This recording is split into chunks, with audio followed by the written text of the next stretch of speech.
आज की दास्तान नहीं है, बल्कि एक ऐसे लेजेंड पाकिस्तानी बमबार पायलट की दास्तान है जो एक हीरो तो बना, लेकिन आज तक कम ही लोग इसका नाम जान सके और ये हीरो तारीख में गुमनामी में ही दफन हो गया। पाक भारत जंग शुरू हुई तो पाकिस्तान के B-57 बमबार तैयारों ने रात के अंधेरे में भारतीय अड्डों पर हल्ला बोल दिया।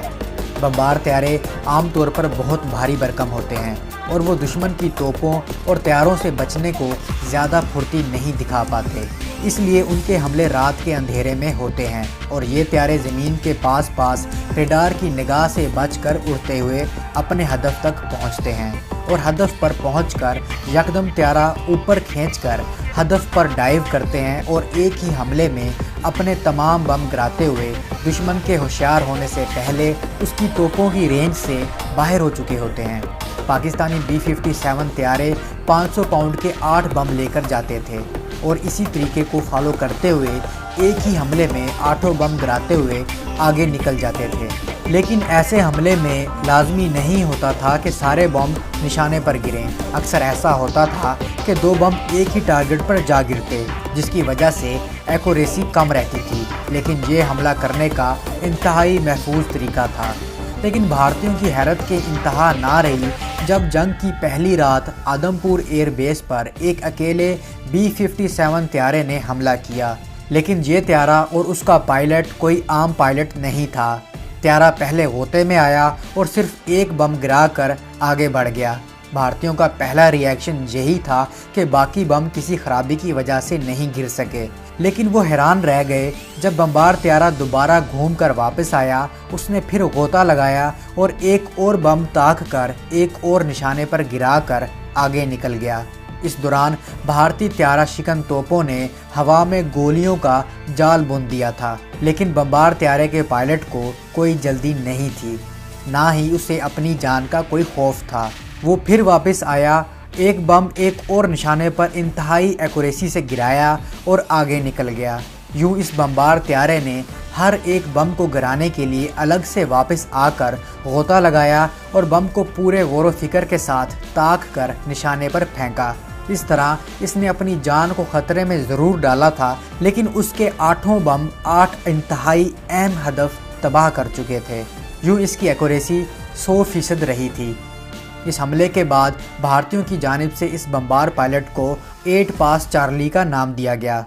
पूरी जंग के दौरान 8 पास चार्ली मुख्तलिफ अड्डों पर हमले करता रहा।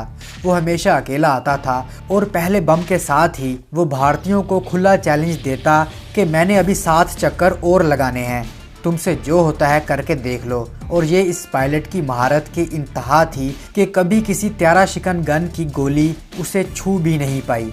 दुश्मन को धोखे में डालने के लिए 8 पास चार्ली एक अनोखा काम किया करता था। अंधेरी रात में तैयारा तो दिखाई देता नहीं था, तो दुश्मन के तोपची तैयारे की आवाज़ सुनकर अंदाज़ा लगाते थे कि तैयारा किस जानिब से आ रहा है। इन तोपचियों को परेशान करने के लिए गोता लगाते वक्त चार्ली अपने तैयारे का इंजन बंद कर देता। अगरचा इसकी वजह से तैयारा संभाल पाना बहुत मुश्किल हो जाता, लेकिन भारतीय तोपचियों को तैयारे का पता उस वक्त चलता जब वो बम गिरा चुका होता और उसके बाद वो इंजन ऑन करके पलक झपकने में ही उनकी रेंज से बाहर निकल चुका होता था। एक भारतीय पायलट पैडी रिल के 8 पास चार्ली के बारे में अल्फाज ये हैं: मैं उस पाकिस्तानी बमबार पायलट के लिए इंतहाई इज़्ज़त के जज्बात रखता हूँ जिसे हमारी ज़िंदगियों का सुकून बर्बाद करना इंतहाई पसंद था। 8 पास चार्ली एक ऐसा लेजेंड था, लेकिन उसकी ये आदत बहुत बुरी थी कि वो चांद निकलने के ठीक 30 मिनट बाद अपने हदफ पर पहुंच जाता, ऐन उस वक्त जब हम अपना पहला जाम ख़त्म कर रहे होते थे।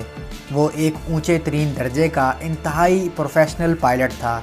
अपने हमले की सीमत छुपाने के लिए वो गोता लगाने से पहले इंजन बंद कर देता और जब तक तोपची फायर खोलते वो फटते गोलों की छतरी से नीचे आ चुका होता था और बम गिराने के बाद वो इंजन को फुल पावर पर करके गोलियों की रेंज से बाहर निकल जाता। दोस्तों, अपने दुश्मन की जानिब से 8 पास चार्ली का नाम पाने वाले ये pilot squadron leader Najib Ahmad Khan थे। भारत को आज भी ज़रूर याद है कि कोई था जिसे दुश्मन का सुकून बर्बाद करने में अजीब सा मज़ा आता था। तो दोस्तों, उम्मीद है आपको ये छोटी सी काविश पसंद आई होगी। मैं मिलता हूँ एक नई वीडियो के साथ, तब तक के लिए इजाज़त, अल्लाह हाफिज़।